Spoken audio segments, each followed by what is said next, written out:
माँ भारती को प्रणाम करते हुए आप सबके इस गुरु माता पिता को प्रणाम करता हूँ। बच्चों, आपको बहुत ढेर सारा राज प्यार और सभी लोगों को सुबह की राम राम।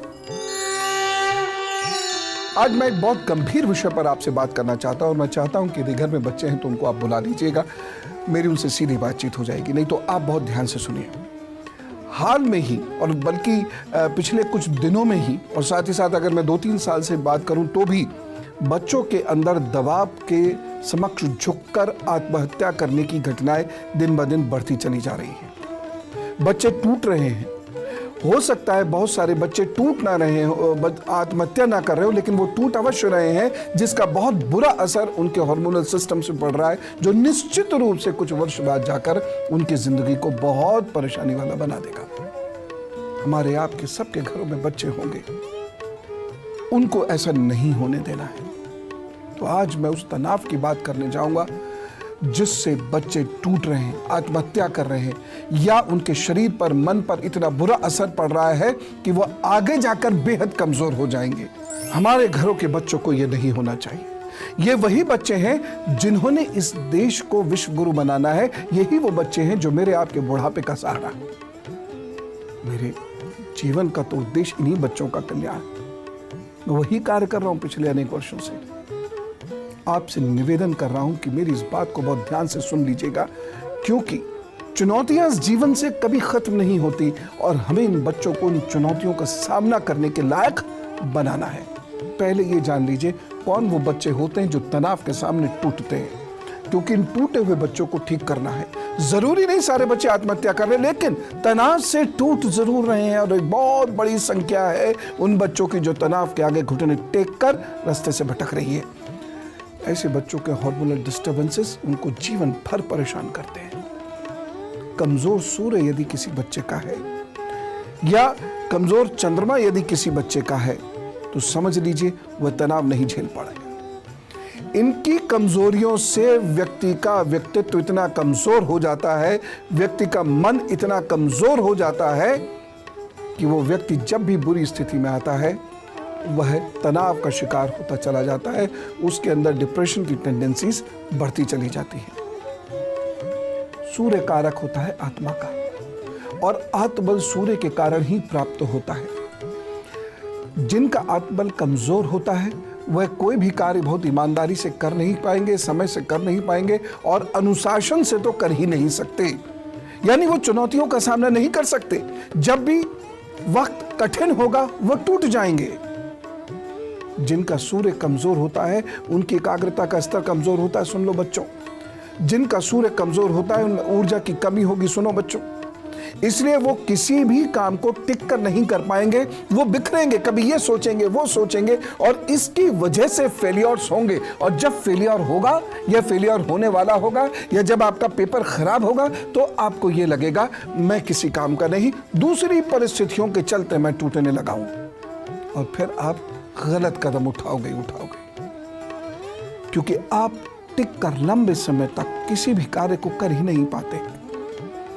अब जब सूर्य कमजोर होगा तो आपको यश भी नहीं देगा। तो आत्मबल है नहीं, यश की आकांक्षा, यश मिल नहीं रहा है तो स्ट्रेस बढ़ता चला जाएगा और आपकी पर्सनैलिटी दिन ब दिन कमजोर होती चली जाएगी, जिसके चलते व्यक्ति लोगों का सामना नहीं कर पाएंगे। चाहे ये लोग आपके माता पिता ही क्यों ना हो, समस्याओं का सामना कर नहीं पाएंगे। सोचेंगे ऐसी दुनिया में रहने की जहां समस्याएं ना हो, और ऐसी दुनिया ना कभी थी ना कभी होगी। ऐसे लोग बहुत शीघ्र किसी भी बात से तनाव में आते हैं। पेपर देने जाना, तनाव में आ गए, एक सवाल समझ में नहीं आ रहा, तनाव में आ गए, बाकी सवाल भी गलत कर दिए। सूर्य यदि कमजोर होता है तो व्यक्ति के अंदर आत्मविश्वास की इतनी कमी होती है कि वह अपने निर्णय कोई व्यक्ति ले ही नहीं पाएगा। अब स्वयं सोचिए, यदि किसी व्यक्ति का आत्मविश्वास ही डोल गया तो फिर बचा क्या? सिर्फ तनाव। यदि किसी का सूर्य कमजोर हो गया तो सोना जागना भी उसका संतुलित नहीं होता, क्योंकि दिनचर्या में अनुशासन नहीं होता, उसके जीवन में लयबद्धता नहीं होती, क्रमबद्धता नहीं होती। ऐसे लोग स्वयं से कुछ ना कुछ ऐसा करते रहते हैं जिसकी वजह से उन्हें तनाव हो। देखिए पेरेंट्स, मैं आपसे स्पष्ट रूप से कहना चाहूंगा, हर बच्चा एक सा नहीं होता। इसलिए कभी भी एक बच्चे का दूसरे बच्चे के साथ कंपैरिजन मत किया कीजिए। किसी का चंद्रमा बहुत अच्छा है, तो उसके सोचने की दिशा अलग होगी, किसी का चंद्रमा अच्छा नहीं है तो उसके सोचने का तरीका अलग होगा।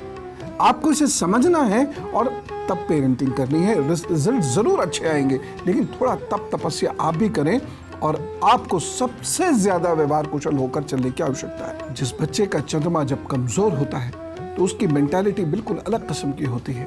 वह मन से बहुत कमज़ोर होता है, उसे आपकी मदद की ज़रूरत अधिक होती है, क्योंकि चंद्रमा यदि कमज़ोर है तो वह व्यक्ति व्यक्तिगत जीवन में डर की वजह से ऑब्सेसिव हो जाएगा, कभी वो बहुत पॉसेसिव हो जाएगा, आवश्यकता से अधिक उसकी डिमांड्स होती रहेंगी, वो बहुत ज़्यादा प्यार मांगेगा, बहुत ज़्यादा केयर मांगेगा, और यदि आपने वो नहीं दिया तो वह मान के चलिए कि वह टूटना शुरू हो जाएगा। मैंने ये बात क्यों कही? सूर्य और चंद्रमा जिनका कमज़ोर होता है, ज़्यादातर वही बच्चे आत्मघात करते हैं। जी, इसलिए मैं ये बात कह रहा हूँ आपसे, और इसको बहुत ध्यान से सुनिए। देखिए, अगर आपके बच्चे का सूर्य चंद्र मजबूत है तो आप उससे किसी का कंपैरिजन करते भी हैं या करते भी हैं, उस पर ज़्यादा फर्क नहीं पड़ेगा। दर से सुनेगा, दर से निकाल देगा, उसे करना वही है जो वो चाहता है। लेकिन मान लीजिए या ऐसा हो कि आपके बच्चे का सूर्य या चंद्रमा कमज़ोर है, तो वो इतना सॉफ्ट होगा, उसका मनोबल इतना कमज़ोर होगा कि वह आपकी बात से धीरे धीरे टूटता जाएगा। यदि आप ऐसे में कंपैरिजन करते हैं या हर वक्त ये कहते हैं, ये कर तो नहीं तो फेल हो जाएगा, ये कर नहीं तो फेल हो जाएगा, ये कर नहीं तो भीख मांगेगा, ये कर नहीं तो ब्रेड बेचनी पड़ेगी, आदि आदि। मैंने देखा है इस तरीके की बातचीत करते हैं पढ़े लिखे सेंसिबल माँ बाप भी। अगर ये स्थिति है तो, और अगर बच्चे का चंद्रमा सूर्य कमजोर है, तो वह टूटता चला जाएगा, आपसे दूर होता चला जाएगा, खुद से उसका विश्वास खत्म होता चला जाएगा, और ऐसे बच्चे आत्मघाती कदम उठाते हैं, क्योंकि ऐसे बच्चों को हमेशा वैसे ही डर लगा रहता है। ऐसे छोटे से बच्चे यहां तक सोचते हैं कि मेरा ये दोस्त बुढ़ापे तक मेरे साथ रहेगा कि नहीं। आप सोच सकते हैं ये बच्चे कितने सॉफ्ट हार्टेड होते हैं, और इन बच्चों की पेरेंटिंग में ये ध्यान रखना होगा। एक बात मैं आपसे कहना चाहता हूं, आपको मालूम है कि आजकल छोटे बच्चों में हार्मोनल डिसऑर्डर्स बहुत बढ़ रहे हैं, बच्चों में हार्मोनल प्रॉब्लम्स बहुत बढ़ रही हैं, और ये बहुत अर्ली स्टेज में शुरू हो रहा है। क्या आपको इस बात की जानकारी है कि बच्चों में शुगर बहुत तेज़ी से बढ़ रही है? क्या आपको इस बात की जानकारी है कि बच्चों में या टीनेजर्स में, यंगस्टर्स में ब्लड प्रेशर की प्रॉब्लम बहुत तेज़ी से बढ़ रही है? क्यों? जरा सोचिए। चिकित्सक भी इस बात से सहमत हैं कि ये प्रॉब्लम्स बहुत तेज़ी से बढ़ रही हैं, और हमारे हिसाब से इसका कारण है चंद्रमा, जिसकी वजह से बच्चे में तनाव बहुत जल्द आने लगता है। तनाव आएगा तो चिड़चिड़ापन आएगा, गुस्सा आएगा, मूड स्विंग्स उसके बहुत ज़्यादा बढ़ जाएंगे, ज़रा सी बात को वह दिल पे लेने लगता है, दिल धड़कने लगता है, पसीने आने लगते हैं, रोने का उसका मन करता है। लेकिन बच्चा अपनी बात, खासतौर से मेल है, अगर लड़का है तो वह अपनी बात को कहेगा नहीं, लिहाजा अंदर ही अंदर वह घुटना शुरू होगा, माता पिता से आंखें चुराने लगेगा, माता पिता के साथ वो बात नहीं करेगा। माता पिता पता है कि जैसे ही सामने आएंगे, पढ़े कि नहीं पढ़े, उसके देखो 61 नंबर आए, तुम्हारे 60 क्यों आए, तुम बेवकूफ़ हो, मेरा पैसा बर्बाद कर रहे हो, तुम्हारे पापा इतनी मेहनत कर रहे हैं, दिन रात एक कर देते हैं, और तुम बिल्कुल बर्बाद कर रहे हो सबको, आदि आदि। इसलिए वह मम्मी पापा से आंखें चुराने लगता है, और एक दिन अति हो जाती है, और उसके बाद न जाने क्या कदम उठा लेता है। आइए अब पेरेंटिंग के कुछ सूत्र बताता हूँ। स्कूल को क्या करना चाहिए, थोड़ी इस पर भी बातचीत करते हैं, और मैं कुछ आपको ज्योतिषीय उपाय भी बताता हूँ। निश्चित रूप से आप अपने बच्चों को मजबूत बना पाएंगे। बच्चों को मजबूत बनाना इसलिए ज़रूरी है क्योंकि जीवन का तनाव न कभी कम हुआ है, न कभी होगा। जीवन न कभी सरल था, किसी भी युग में न कभी सरल था, और किसी भी युग में न कभी सरल होगा। चुनौतियां कभी कम नहीं होती हैं, हम चुनौतियों से बड़े हो जाते हैं तो विजयी हो जाते हैं। When the going gets tough, the tough gets going। ये वो बातें हैं जो आपको बच्चों को बतानी है। और प्लीज, जो सबसे बड़ी बात पेरेंटिंग की कहना चाहता हूं वो ये, do not pamper your children. प्यार करना बुरा नहीं है, लेकिन अति का प्यार कहीं जाओ नहीं, हिलो मत, उठो मत, बैठो मत, हम सब कर रहे हैं, धूप में मत जाओ, सर्दी में मत जाओ, बारिश में मत जाओ। हम बच्चे को क्या करते हैं, रुई के लिफाफे में लपेट के रखना चाहते हैं। ये पैम्परिंग है। या तो ये गारंटी दीजिए कि जब आप नहीं रहेंगे तो दुनिया उसको वैसे ही पैम्पर करेगी। अगर आप ये गारंटी नहीं दे सकते तो बच्चों को आयरन मैन, आयरन वुमन बनाइए, क्योंकि इस दुनिया इतनी सरल नहीं है, इतना सुख नहीं देता कोई भी। बच्चे को स्ट्रांग नहीं बनाया तो उसका सूर्य चंद्रमा वो उसको कभी भी जीने नहीं देगा। अब मैं स्कूल की बात करता हूँ।